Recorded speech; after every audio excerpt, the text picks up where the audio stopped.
love is to war, and no one escapes the torture of a controlling lover. No one escapes the torture of a controlling lover unless he understands that the lover will always become the enemy. Hear me and hear me good. If you have a controlling lover, there's no way to escape it if you stay in it. Okay, listen to me. No one escapes the torture of a controlling lover. Now, the torture of a controlling lover can be the kind of torture whereas you don't have the freedom to go out with your friends, or you don't have the freedom to take a phone call, or the freedom to, they want to be able to control your every movement. So that is, those little bits of changes that they make within you every day can end up feeling like torture over the long haul, okay? So that's why I say no one escapes the torture of a controlling lover unless he understands that the lover will always become the enemy. So when it comes to a controlling mate, whether it be a man or a woman, okay, if you are in a very controlling relationship, you can't escape that torture. You can't escape that, because they'll find another way to control you in other ways, whether it be who are you talking on the phone to? Why are you on the phone so long? Why are you wearing that? Why are you going out so late? Why are you driving down there? Why are you looking like that? Those little bits and pieces of control can end up being torture over the long haul. And unless you understand that although you are the lover, a controlling partner sees you as the enemy, okay? Hear me and hear me good. A controlling partner will see you as the enemy, especially if you go against what they say. And if you don't do what they say, you become the enemy, okay? You become the enemy. You must learn his character. You must learn the character to survive this so-called love thing. So if you are in a controlling relationship, that can eventually become torture, that can eventually become abuse, and so forth. It can lead to a very unhappy space, unhealthy and unhappy space. You got to learn that love no longer becomes the motivating factor of that relationship, but control becomes the motivating factor of that relationship. And love is out the window. Love is gone. Love is gone. What's present now is the sheer fact that now you are the enemy because you did not do what I wanted you to do. I couldn't control you. I couldn't manipulate you. And because I can't control you and because I can't manipulate you, you are now the enemy. And now that I see you as the enemy, you are no longer the one I love, but now you are the enemy. You're just like everyone else, right? And so when people start to think that way, when they start to think that way, they also began to act that way. And so things like burning your clothes, busting the windows out your car, calling all the girls on your phone, or maybe showing up at your workplace. Those kind of things are behaviors that we can link back to rage sparked by the sense of feeling abandoned. So you got to be very careful when you are looking at love and relationships and all those things. You have to pay attention to the behaviors, because as my book stated on page 88, okay? To love is to war, and no one escapes the torture of a controlling lover unless he understands that the lover will always become the enemy. The lover will always become the enemy when one person wants to control the other person. Okay, it can become torture, and there's no way to escape that. There's no way to escape that torture if you stay.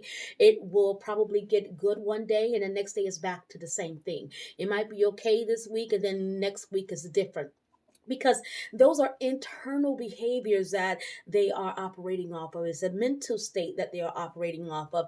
And unless that person gets help, there's no way that you can love someone out of those bad behaviors, or you can't love someone out of those mental problems. You have to love them into getting help. Okay? Love them to getting help, or love your way up out of there, because there is no surviving that kind of love. So this love, so-called love thing, it is fleeting and it is dangerous. At some point, the once beloved becomes the hated, and the most enthralled romances end in tragedy. Okay, the bitterness is all that remains when betrayal enters the room. So when I had posed this question in a classroom yesterday, and I posed this question on my Facebook and on my Instagram. I said, why do people who once loved each other, they go down the aisle, they love each other, they're ready to take this love thing on, and then out of nowhere they hate each other. They're on social media talking bad about each other. They're talking about each other to other people and anyone who would listen. They hate them with a passion. They just can't see them win. What happened to that couple who once loved each other? What happened where now they just are angry with one another? They can't take the side of the other person. They hate them. Well, in my book, what I wrote about, when I said that love is fleeting, love can be fleeting, okay? It can be fleeting. It can become dangerous, especially when betrayals enter the room. When betrayal enters the room, love goes out the window. That is why when you are in a relationship, you have to have something more than this romantic, fleeting thing that we call love and emotions, or it's the way he makes me feel. He makes me tingle inside.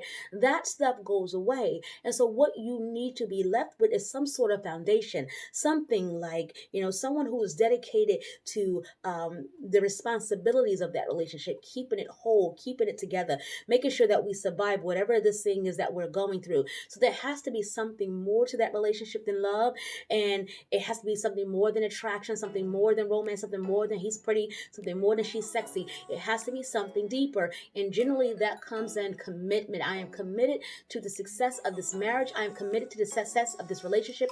I'm committed to this thing, because all of that other stuff won't be here long. It will leave us. We're not going to be as pretty as we used to be when we were younger. We're not going to be as sexy as we used to be, because all those things begin to fade. Then what we are left with is the true, real, people. And so that there needs to be something besides the I love you that we have. You have to pay attention. You have to pay attention, because the sexiest of people can be the most deranged. You might think somebody is sexy and then find out later on they're suffering from mental illness that you had no clue, because what looks pretty on the outside, it does nothing for what is actually going on. So when we have to get to know people and learn them, and allow ourselves to be patient with that learning process. Don't get so impatient that this thing needs to happen now, this thing needs to happen now, because in your mind, he makes such a good, we'll make such a good couple. We'll look so pretty together. We'll look so pretty together. We'll make pretty babies, pretty people, pretty damn problematic, if you ask me. So let's, in today's video, it's about understanding that controlling relationships don't lead to good. They don't there's no good place for a controlling relationship to go. So I want to encourage you with this particular video that if you are in a controlling relationship, you need to be able to identify that. And that is some of the things that I said earlier, is that the nail polish that you have on is too bright. Why don't you cut your nails? They're too long. The hair is too bright. The nails are too bright. And then sometimes, in some cases, the person is just expressing their dislike for it. I do know that for me, and this is just off the topic, whenever I wear blonde hair, it's like boom, it's like a bomb went off. It's like this attraction thing that happens. um you know and for some mates, they prefer a certain hairstyle on their mate because they're attracted to it. So I'm not saying that everything that your mate complains about is a way to control you. I'm just saying, just watch out in excess. You'll know what he's attracted to, what turns him on, versus him trying to control you, because it'll show up in other areas. Why are you wearing that? That's too short, that's too long. Don't wear that, don't go there. Who are you going with? How long are you going to be there? Those kind of questions, which possibly could lead to violence in some sort. Now, you cannot, under any circumstances, accept someone's violent behavior, even if it doesn't happen to your physical body. And I mean this by saying, let's say, for example, he gets mad that you're going to go out, so he takes a cup and he throws it across the room, and throws that cup across the room and hit it up against the wall. Boom, breaks it, glasses everywhere, and now it's a big old thing. We got to clean it all up, and you're thinking, oh, he didn't hit me though, dear. Wish I could knock on the camera. Those kind of behaviors are the red flags we need to be paying attention to, okay? So although he didn't hit you, that anger is still present, that rage is still present, and you cannot escape the fact that that happened. You can't erase it as if it never happened, or you can't make it seem like, oh, well, it didn't happen to me, he just did it, Pay attention, pay attention. This love thing, and some people will say, well, you have a lifetime to experience that. Well, listen, if you're over age 35, I'm sure you probably already experienced your great love. And your great love is that person that, perhaps you had it in high school, or you had it right after high school, or, that great love where it's like the butterflies in your stomachs and all of that. But then as you mature as a woman and as a man, you'll realize that there's a certain kind of love that comes with respect and adoration and honor, and an honor to honor your wife in a way that you will not dishonor her. That happens as you understand the value of love and relationships and building and establishing something great. But that doesn't come until later on in life, because we don't really learn how to nurture relationships until we experience a little bit of this thing we call life. So with that being said, I want you to go out and experience all the love you can experience, all the joy and romance, but I want you to pay attention. I want you to be locked in, to paying attention, and don't be so afraid to walk away. I know a lot of us are afraid that if we walk away, we would never ever get it again, or it won't come back, or we miss our chance. Listen, if it's toxic, the best thing you can ever do is walk away. And you'll find that the more you learn how to walk away from things that don't serve you, there'll be less things that you have to walk away from. You just got to get yourself in the mood or in the courage to be able to walk away from something that don't serve you. The moment the universe notices that you don't tolerate nonsense, you don't stick around for nonsense, that you'll be out when someone tries to abuse you or hit you, or dishonor you or disrespect you, you will stop attracting that kind of thing. It just will not show up in your life, because that would have been one lesson that you would have already learned and mastered. So with all that being said, love yourself enough to always be able to have the strength or garner the courage to say, this does not serve me and I am out. Until next time, I want you guys to be empowered, be inspired, and be what? And be what? And be what? Be well. Bye guys. Later.